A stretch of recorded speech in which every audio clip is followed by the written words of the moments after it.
Hi, welcome back to Mina's Bookshelf. Today we're going to take a look at an advanced reader copy of the Celtic Healing Oracle 64 cards and guidebook created by Rosemarie Anderson and illustrated by Susan Dorf. This deck was kindly provided by our friends at Inner Traditions Bear Company. The deck will be released sometimes in February under the imprint of Destiny Books. So thank you so much for sending this review copy my way. And let's take a look at the deck itself. It comes in a two-part art box. Now, there are no thumbs cut out in this box, so to make it easier for me, I'm just showing it open. I had a little bit of a struggle to open the box. So this is the box. The deck comes with a very nice guidebook. We'll take a look at that in a moment. And these are the backs of the deck. And these are the beautiful 64 cards. Cards printed on semi-glossy cardstock. So let's read from the press release. Attuned to the movements of nature, the Celts understood that all things are connected, and they divined answers to their queries as well as what the future holds from the animals, plants, the winds, and the seasons. Tree and animals had particular knowledge of past, present, and future. Through natural methods of divination, bards, healers, soothsayers, and holy women and men gained powers to see into the unseen. Stories and legends of their powers were told and retold, transmitting an enormous store of wisdom across the generations. Now, in this Oracle Deck and Guidebook, Rosemarie Anderson interprets Celtic myths and legends to create an oracle system of 64 cards featuring symbols from the ancient Celtic ways of knowing. The symbols represent 3,000 years of Celtic culture and history derived from archaeological excavation of Bronze and Iron Age Celtic sites throughout Europe and from the myths, folktale, and fairy tradition still flourishing in rural Ireland, Scotland, and Wales. The symbols of the cards represent cauldrons, spirals, leprechauns, fairies, animals, trees, the wondrous child, the sacred king, Cernunnos, the Morrigan, Tir na nog, and other images and figures from Celtic lore.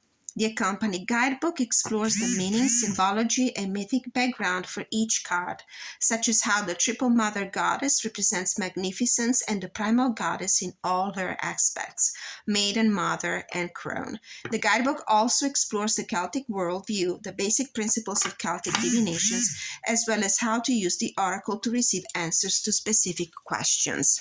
Now, I loved this deck immediately. Although I'm not a connoisseur of Celtic lore, although I have a little bit of base knowledge due to my my studies, but I was absolutely fascinated by this deck, and I was completely taken with the power. The power and the knowledge encapsulated in each of these cards. Let's take a look at the cards themselves. As you can tell, they are inspired to the Celtic petroglyphs, prehistoric paintings, and carvings that were found in on the walls of some caves in those areas that I have mentioned in the press release: Wales, Ireland, Scotland, and some parts of Northern Europe as well.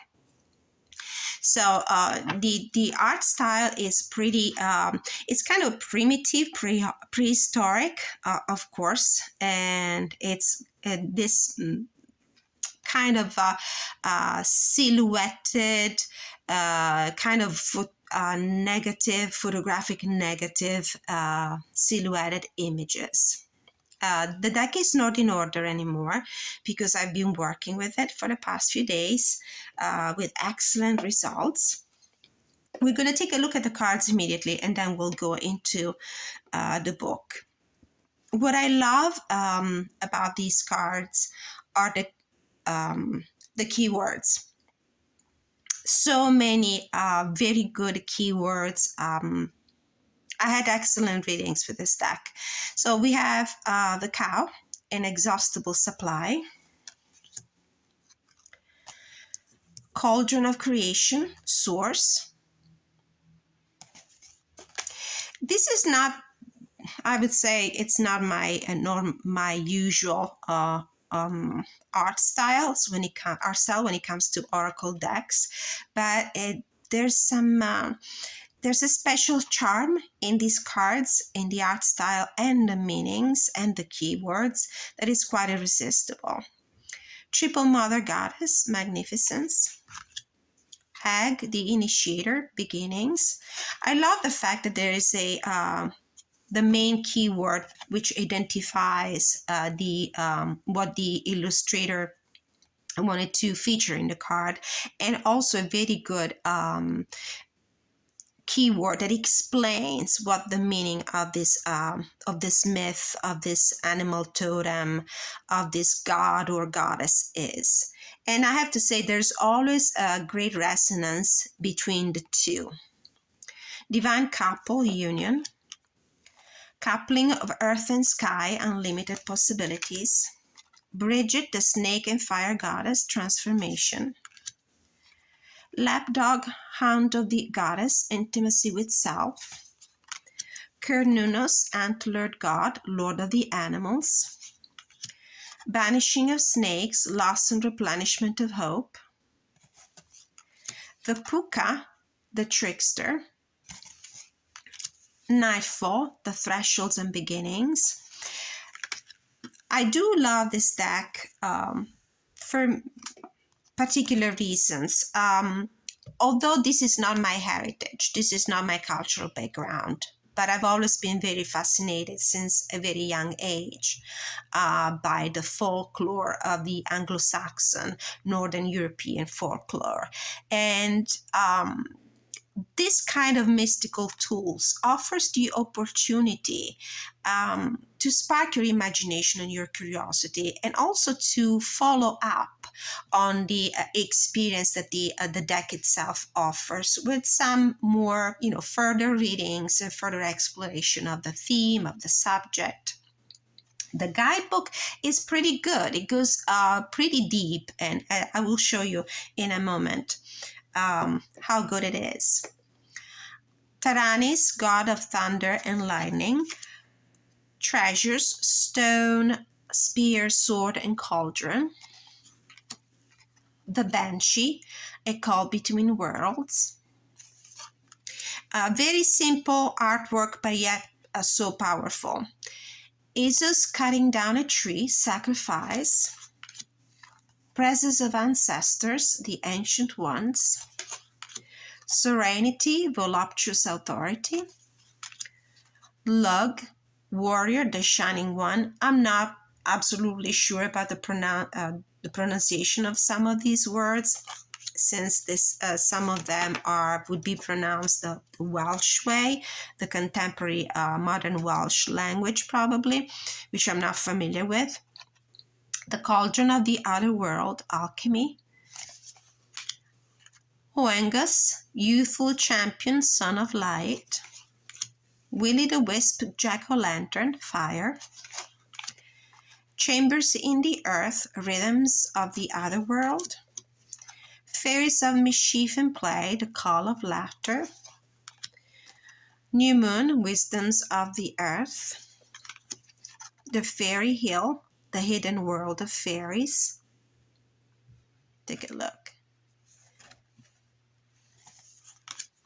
Bards, storytelling.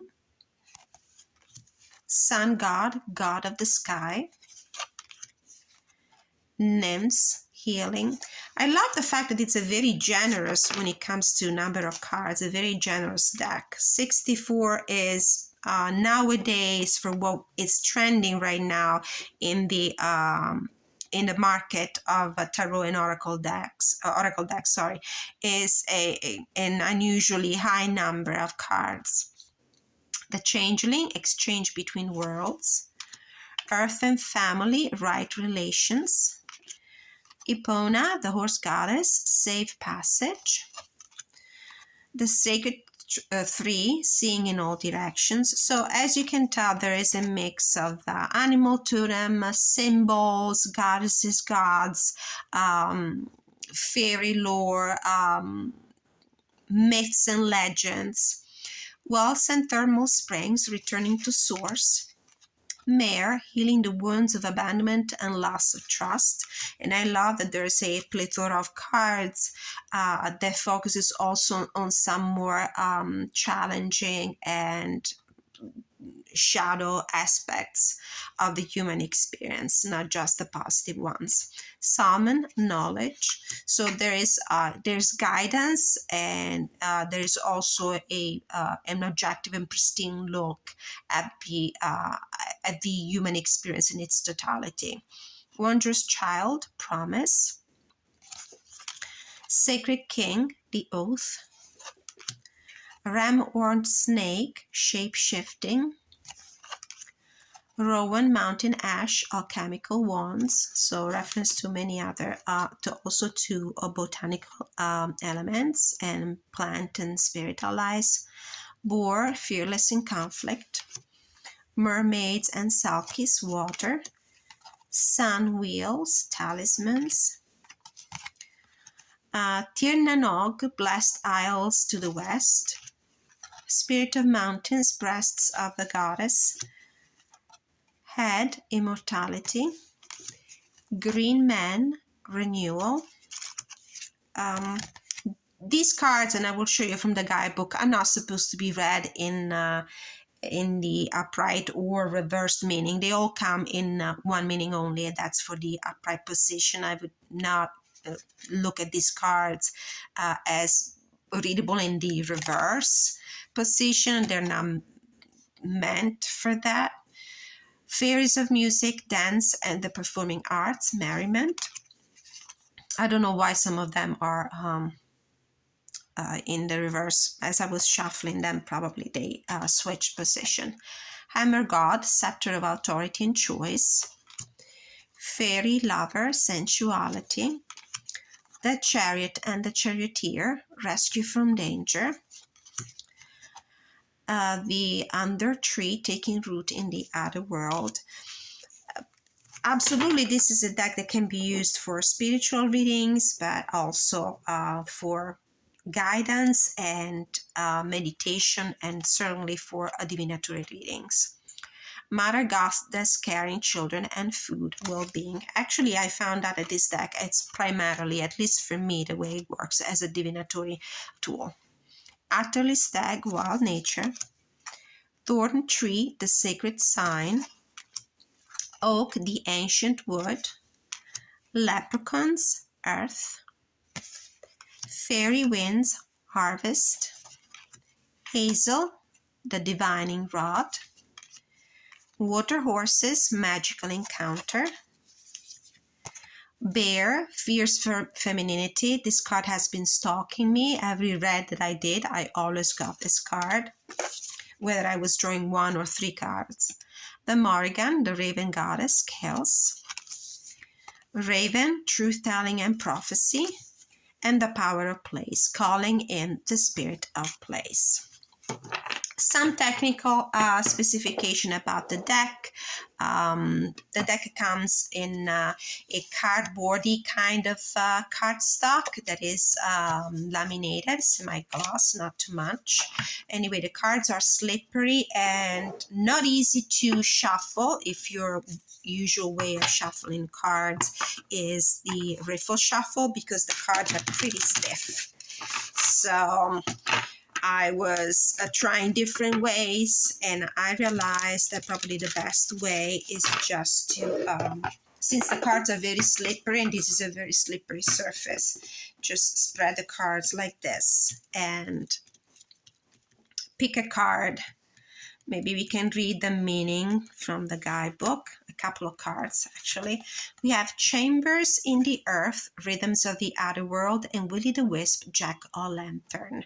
So we have two references to folk tales. A look at the guidebook. This guidebook has, let's see how many pages. It's pretty chunky. 163. There is a table of contents, introduction to the Celts, in which he explains who the Celts, why the Celts are the inspiration for this deck. One of the most colorful and far-reaching of indigenous traditions is close at hand among the European Celts. Imaginative and attuned to the movements of nature, the Celts divined answers to life's questions from the animals, plants, winds, and seasons. Trees and animals had particular knowledge of all things, past, present, and future. And then who were the Celts, in which the author explains who the Celts were. The Celtic civilization emerged in about 900 BCE from the remnants of the goddess-based cultures of old Europe and exists in the present time of Europe's most western French, Ireland, Wales, and Scotland, and to a lesser extent in Cornwall and Brittany, France. And then goes on explaining what the Celtic worldview was. Living in storytelling and mythic world, the Celts saw that all aspects of life are interconnected. The oracles in this divination system are likewise connected to one another. The other worlds is the special habitat of the fairies, ancestors, gods, and goddesses who gave the land its power, and the plants their natural vitality. And then we have a chapter about creating the oracle, how to cast this oracle. Because this oracle system seeks to see the unknown pattern behind the circumstances of your life, it is usually best to ask questions about a specific situation, event, or relationship. Vague questions render vague answers. And then we have, I think, a couple of spreads. We have the usual 3-card spread. We have the year ahead spread with the 12 cards plus a synthesis for the year in the 13th card, the Celtic cross. All right, so we're going to read the meaning for these cards number 40 and 31, just to give you an idea. Chambers in the Earth, Rhythms of the Outer World. There's a first part which describes, I think, what the main idea of the card is, what the card represents, invoking a slow and steady course of action. The Iron Age Celts used caves and underground chambers for shelter, protection, and ritual. Images of solar wheels and stag hunting were carved on the walls, bringing the potency of the sun and the sacred hunt into their living chambers. These caves and chambers provided refuge from the harsh outer world and connection with the never-ending pulse of life within the Earth's sacred interior. If you choose this card, the resources and rhythms of the Earth will provide steady continuity to your life. Aside from earthquakes on the surface, the rhythms or pulse of Mother Earth is largely slow, steady, dependable, and certain. Steadiness, constancy, and consistency will bring you success. By stabilizing your ideas and energies in the steady and balanced rhythms common to the earth and in the practical aspects of human life, you will complete important projects, build confidence, acquire continuity in work relations, and achieve balance between the creative forces of earth and sky. Do not be concerned if you feel that things are going too slowly. It is okay to relax and be still. It's okay, too, to shut down your mental chatter in order to renew your life from within. Know that having drawn this card, the steadfast rhythm of Mother Earth are bringing certainty and a renewed balance in your life. A very nice message. I hope it's a message might be useful for somebody to receive, especially in the light of the arrival of the new year. And then we have the Willie the Wisp, Jack-o'-lantern, fire. Willie the Wisp was a poor and quick-witted man who used his talents to taunt his neighbors, including the devil. Some say he was an awful man who always got his way with neighbors and even with the devil. When Willie died, he was not welcome in heaven or hell, and wanders still about the Irish bogs at night with a lit lantern of his nose afire. His presence signifies the right use of creativity and talent in the world, and this also is a reference to the legend of and explains also the origin of the jack-o'-lantern legend. If you choose this card, your creativity and talent may be going astray. Are you undervaluing your talents and skill and therefore undermining your endeavors? Are you withholding your strengths, hoarding them, trivializing them, neglecting them, overlooking their potential and not attending to their development? Are you supporting your talents through proper diet, exercise, and rest? Unwise or selfish use of creativity and talent brings misfortune, yet wise use of them brings peace of mind and contentment. In seeking to develop your talents and how to better use them, it is sensible to seek guidance from those who have manifested their own gifts successfully and generously. Such guidance will inspire you because it is based on someone having already wrestled with the tensions of ambition and impatience, success and failure, giving and receiving, and passion and resistance. All right, so these were two sample cards from the deck, and those were the meanings. So if this is a deck that you want to use in combination with a tarot as a main focus of the reading, as a catalyst card, or as a final wrap-up thoughts and guidance, I would recommend using it, for example, with the Wildwood tarot, which shares with the deck a lot. I would say is the main energy is the Celtic energy, but absolutely this is a deck that can be easily used as a standalone on a daily basis for important readings as well as more mundane inquiries. So thank you so much for watching. Don't forget to like, share, and subscribe if you haven't done so already. And thank you so much. See you next time.